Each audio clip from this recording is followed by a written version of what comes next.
Peace, what's up everybody?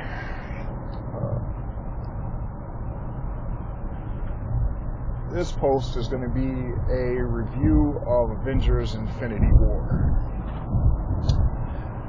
As you well know, or if you don't, Avengers Infinity War is the result of Marvel Studios' 10-year run at movies and making a shared universe.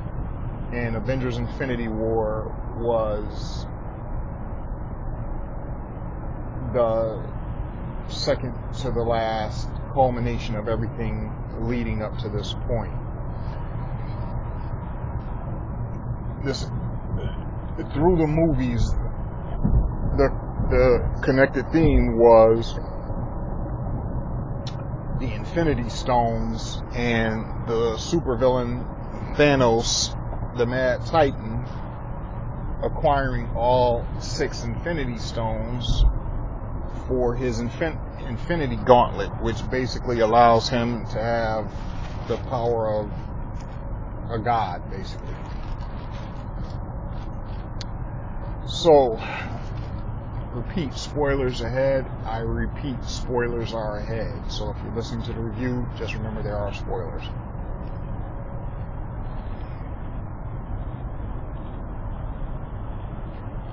In terms of continuity, Black Panther I don't think falls really within the continuity of the Avengers movies with relation to Avengers Infinity War, even though it's part of the shared universe.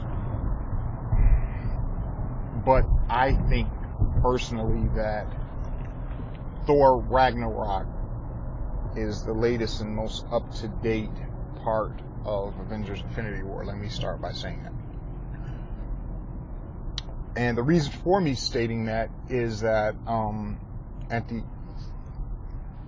I think one of the post-credit scenes in Thor Ragnarok was the appearance of Sanctuary. Sanctuary is the name of Thanos' spaceship.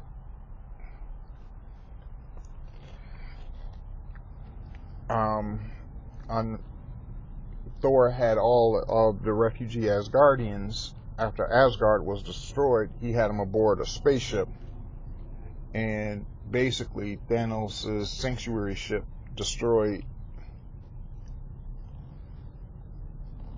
the Asgardian refugee ship. So that's how Thanos meets Thor. Also at this time, Loki was on the ship, and Thanos proceeds to torture Thor because he wants Loki to locate the blue Infinity Stone, the Tesseract, and give it to him. Thor thought that the Tesseract was destroyed because Asgard was destroyed. But unbeknownst to Thor, Loki had the Tesseract, and Loki, in a moment of sorrow or whatever, because Thor was being tortured by Thanos, he gives him the Tesseract Infinity Stone.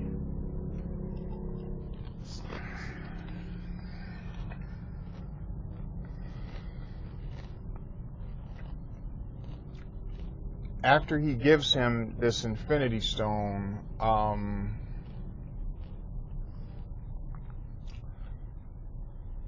he then proceeds to, Loki tries to kill Thanos, and of course he fails.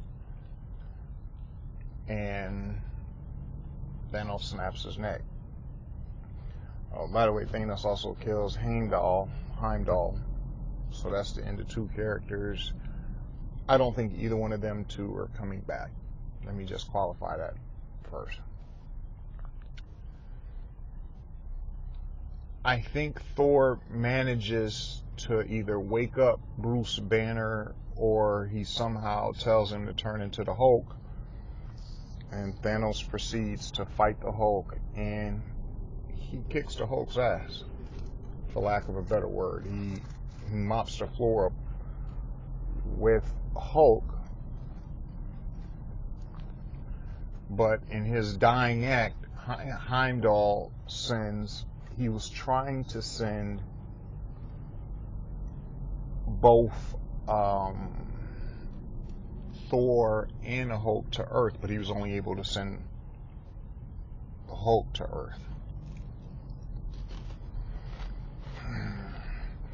I think Thanos then proceeds to blow up the Asgardian ship with everybody aboard it, and that's how Thor wound up in space and the Guardians of the Galaxy found him. But I'll get back to the Guardians. Okay. Thor falls to Earth, and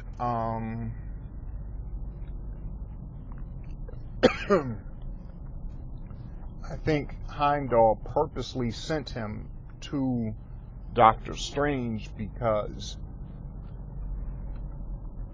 whatever mystic relationship or whatever the thing is that they share between them, I think Heimdall has the ability to see certain things, and that's why he sent him to Doctor Strange.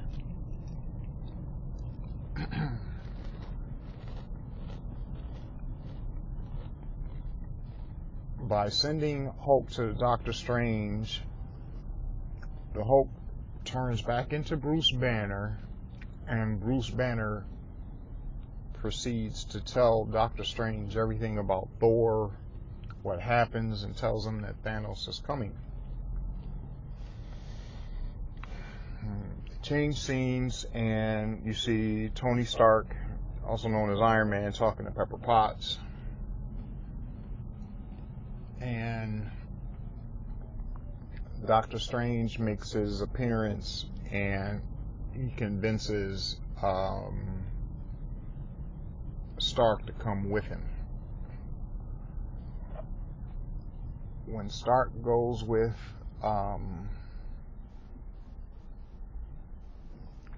Doctor Strange, they begin talking, and Doctor Strange reveals to him that the Eye of Agamotto is a time stone. Is an Infinity Stone, the time gem.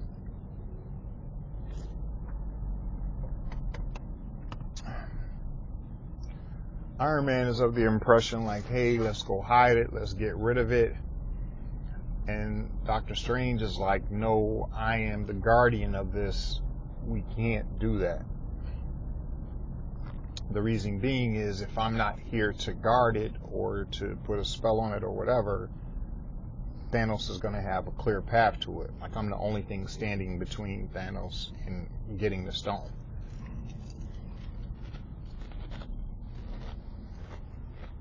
So him and Doctor Strange are arguing back and forth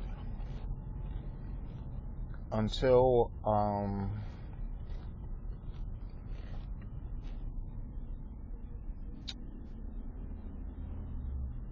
Thanos' Black Order descends on New York, because obviously they have some way of tracking the stones, so that's why they appear in New York.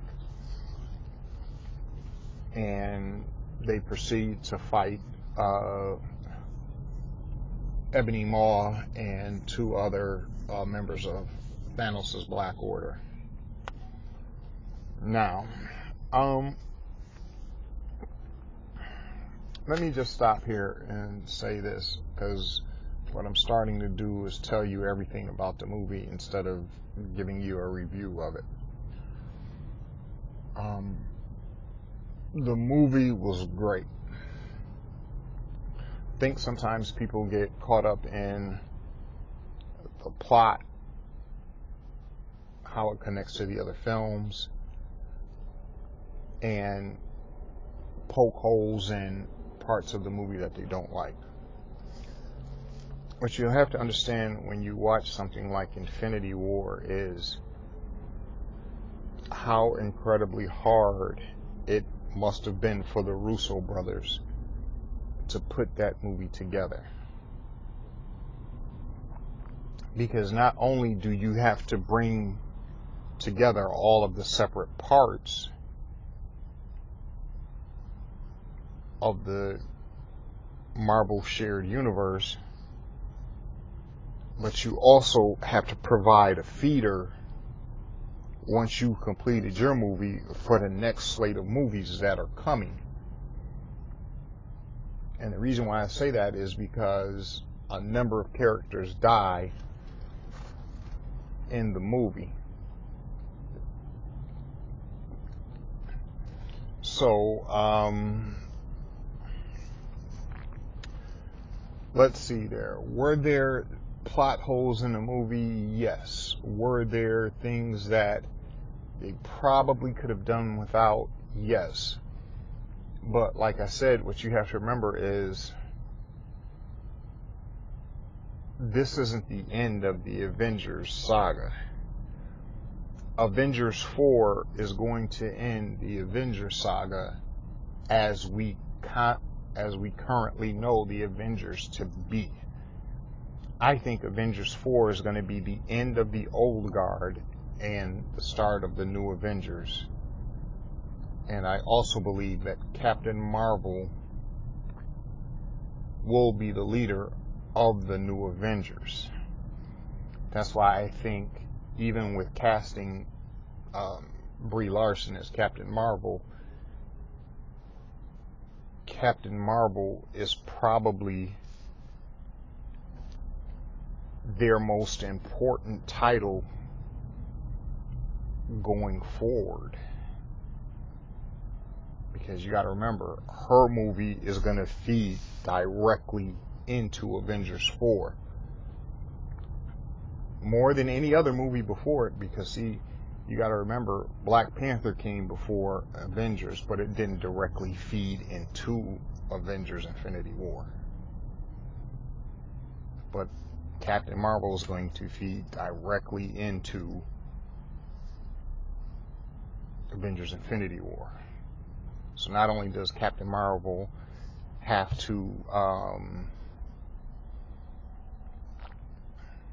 share her origin story, tell how she got her powers, tell where she's been, and they also have to explain how she finds out what's going on with Infinity War and how ultimately they come back to defeat Thanos. So that's a lot of heavy lifting for Captain Marvel's solo movie. Because, like I said, the ending of Avengers 4 is them being triumphant, but what are they going to lose in the process of what's that victory going to cost them is, I think, the ultimate end of Avengers 4, whatever that name is going to be.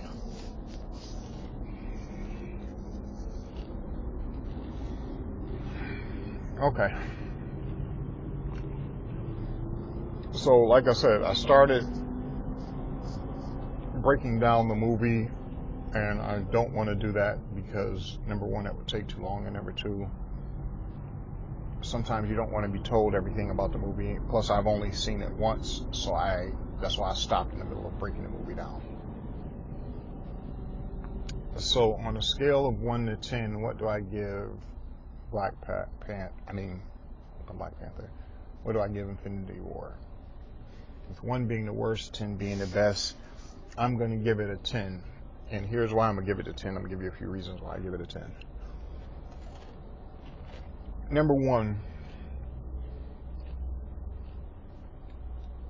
I'm going to give it a 10 for the sheer audacity of the Russo brothers attempting to pull this off.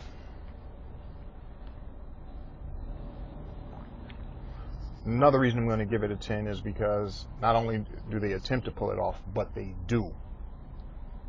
There's one thing to say you're going to do something. It's another thing to attempt to do it. It's something completely different when you do that and succeed. Another reason I'm going to give it a 10. the story was told from the villain standpoint. Thanos, the Mad Titan, everything was told from his standpoint. And any superhero movie, I can tell you, any superhero movie is only as good as the villain is.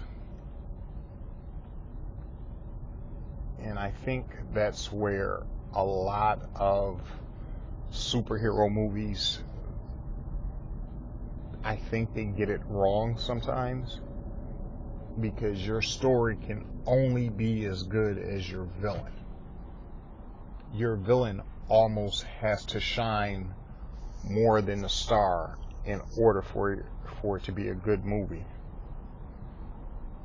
because you have to make the odds for the hero to overcome whatever that obstacle is seem so great.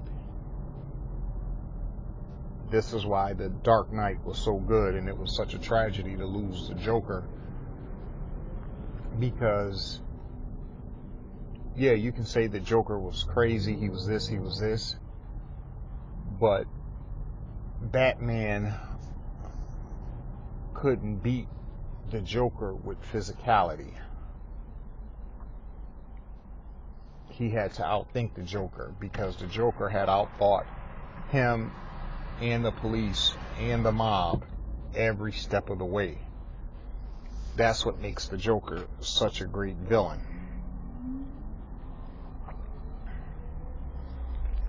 See, with the Avengers Infinity War, Thanos used his might, but it wasn't all about him using his might. He used his mind to beat the Avengers too.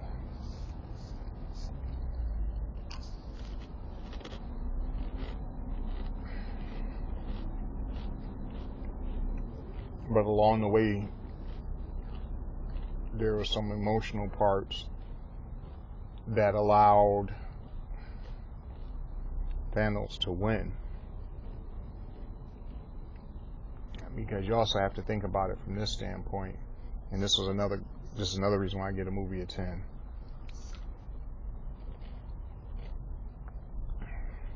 Everybody basically dealing with Thanos was a human, or had human characteristics and emotions. Thanos had emotions too, but he didn't let emotions rule his actions. Thanos put purpose ahead of everything, ahead of emotion, ahead of family, whatever.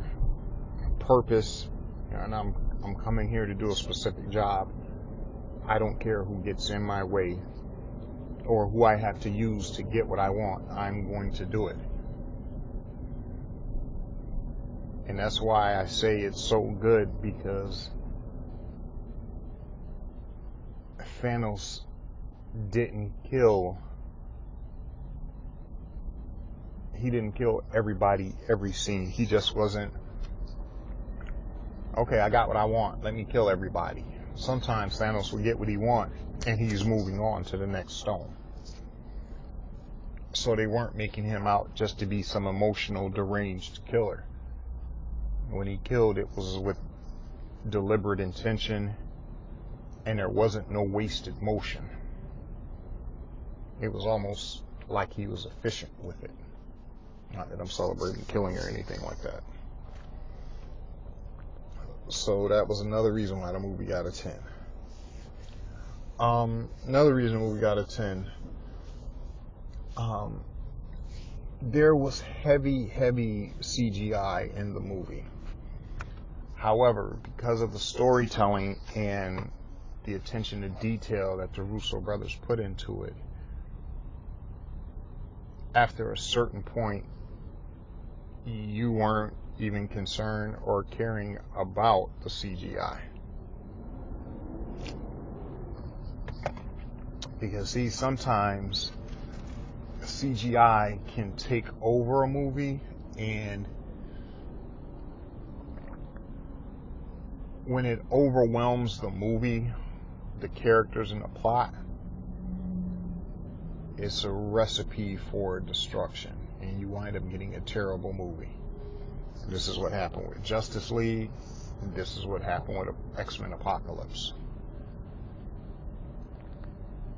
So, yeah, you can have tons of CGI in a movie, but there's a reason for the CGI, and there's a way to use it where it doesn't overwhelm the story.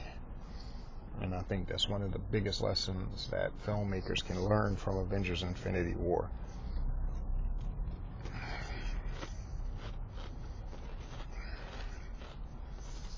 Because everybody talk about, oh, there's so many characters. How are you going to make all of this fit and all of these separate stories? And what did they do? They told a concise story, and they told it from Thanos' point of view.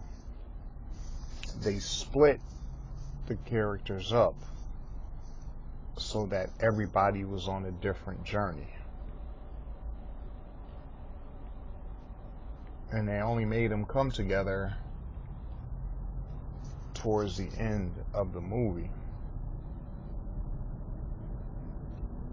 Because, see, this is what you have to remember. You can't have that many characters and have them all on screen at the very same time, sharing the screen. The reason why is that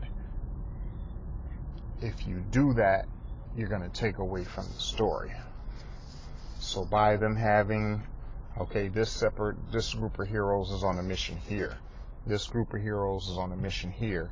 This group of heroes is on a mission here, and the villain is here. You're telling 4 stories at the same time. But you're trying to give time and weight to each one of them. And in the last act, you bring all the stories together. And what was great about Civil War is they didn't bring all of the stories together, because you're going to see the ramifications from certain parts of the story that they didn't bring together all at once. You're going to see those in Avengers 4. So, with that being said, and without me getting back to giving you a full description of the movie, I'm going to rate the movie a 10 out of 10. It gets high points for character development, story arc, CGI, flow of the story, the logic of the story as it's connected with the Marvel shared universe. Great movie. The best Avengers movie so far. As far as my top comic book movies, is it top 10? Probably. Yeah, I can say without a shadow of a doubt. Still think Civil War might be just as good. Winter Soldier, very, very good. Black Panther, very, very good. And I'm also going to put a movie in there that a lot of people don't give credit to, but I think it deserves top 10 as far as comic book movies, is Spider-Man Homecoming. And most people say, oh, Spider-Man Homecoming wasn't that good. Spider-Man Homecoming wasn't this, was this. And let me explain to you why Spider-Man Homecoming was good. This is a little segue off of topic, but let me just go into why. Before Spider-Man Homecoming, they've done 5 Spider-Man movies in, 12, 15 years. So every 2.5 years, a new Spider-Man movie came out. They completely rebooted the franchise for a 3rd time. They made probably a top 5, top 10 villain in the Vulture, Adrian Toomes, played by Michael Keaton. And this is one thing that I think they really captured with Spider-Man Homecoming that you never saw with any other comic book movie.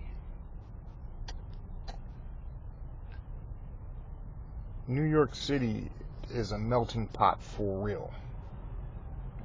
Like, you have every color, race, creed, nationality, or whatever, all in New York City.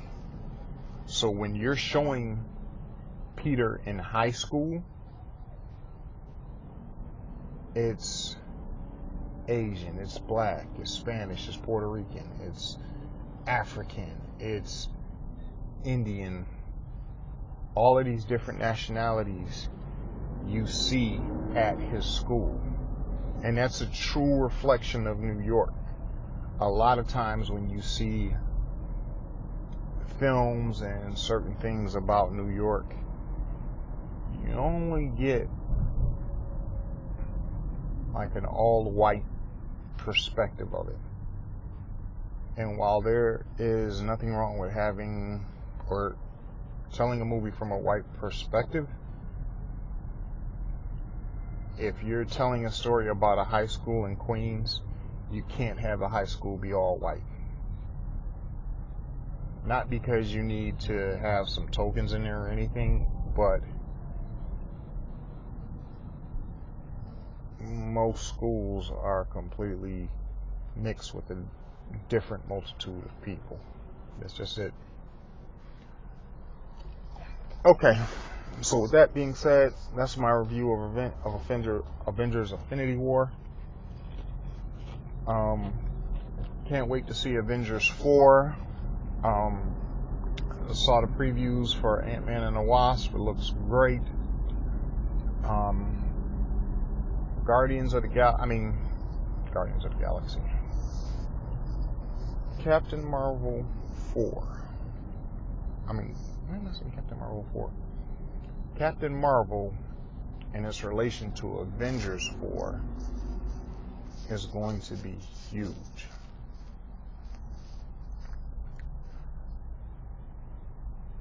They have to. I don't think they're even competing with Wonder Woman with regards to Captain Marvel. Captain Marvel has to compete with Avengers 4 because the continuity aspect of them in the shared universe, that's what makes Captain Marvel huge. See, Wonder Woman didn't have anything to compete with. Wonder Woman just was me, Wonder Woman. Here's my introduction into the DC universe.